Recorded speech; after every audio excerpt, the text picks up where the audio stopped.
ঘূর্ণন সংক্রান্ত জিনিস যখনই পাবা দেখবা যে সেখানে ঘড়ির কাঁটার সাথে ম্যাচ করা হয়েছে। ম্যাথ ভাইভাতে প্র্যাকটিক্যালে হায়ার ম্যাথে প্র্যাকটিক্যাল আছে না, সেখানে ভাইভাতে কিন্তু জিজ্ঞেস করবে এগুলো। তো কি বললাম, দুইটি রশ্মি যদি একটি নির্দিষ্ট বিন্দুতে এসে মিলিত হয় বা একটি নির্দিষ্ট বিন্দু থেকে বিন্দু হতে চলে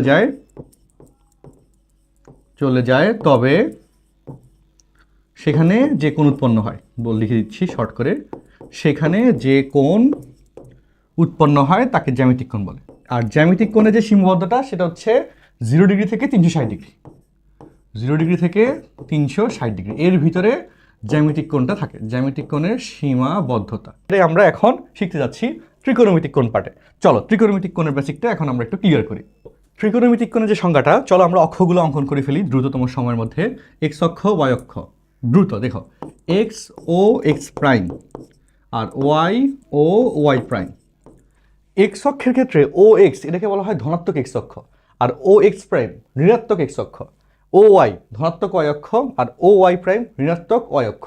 এই ধনাত্মক এক্স অক্ষের ঘূর্ণনের ফলে যে কোণ উৎপন্ন হয় সেটাকে বলা হয় ত্রিকোণমিতিক কোণ। কি বললাম?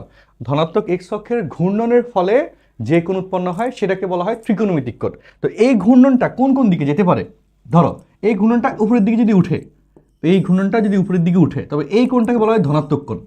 আর যদি সেটা নিচের দিকে যায় তবে সেটাকে বলা হয় ঋণাত্মক কোণ। এই হচ্ছে ত্রিকোণমিতিক কোণের কন্ডিশন, এবং এই কোণের কোনো সীমাবদ্ধতা নাই।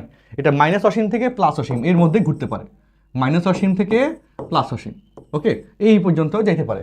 ত্রিকোণমিতিক কোণের কি নাই, কোনো সীমাবদ্ধতা নাই। ধনাত্মক এক্স অক্ষের ঘূর্ণনের ফলে যে কোণ উৎপন্ন হয়। ম্যাথ ভাইভাতে প্র্যাকটিক্যালে হায়ার ম্যাথে প্র্যাকটিক্যাল আছে না, সেখানে ভাইভাতে কিন্তু জিজ্ঞেস করবে এগুলা। হ্যাঁ, ঘূর্ণনের ফলে যে কোণ উৎপন্ন হয় তাকে ত্রিকোণমিতিক কোণ বলা হয়।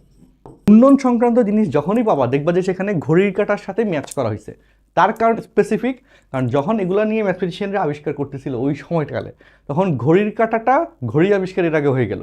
তো ঘড়ির কাঁটার ঘূর্ণনটা তখন তাদের মাথায় ছিল, তো সেই জন্য ঘূর্ণন জিনিসটা সব কিছু ঘড়ির কাঁটার সাথে লিঙ্ক করে তারা ব্যাখ্যা দিছে। তো এই জায়গার মধ্যে সেম ঘটনাটা ঘটছে।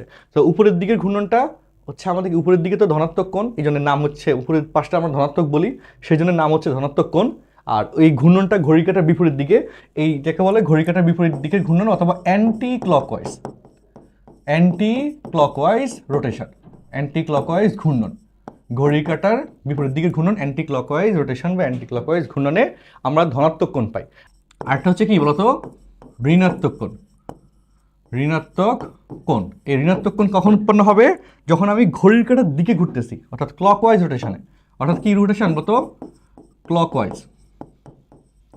ক্লকওয়াইজ ঘূর্ণন, এটাকে বলা হয় ঋণাত্মক কোণ। তাহলে ধনাত্মক কোণ অ্যান্টি ক্লকওয়াইজ রোটেশনের জন্য উৎপন্ন হয়, আর ঋণাত্মক কোণ ক্লকওয়াইজ রোটেশনের জন্য উৎপন্ন হয়। তো এই হচ্ছে আমাদের ত্রিকোণমিতিক কোণের বেসিক। ত্রিকোণমিতিক কোণের আইডিয়াগুলো কি?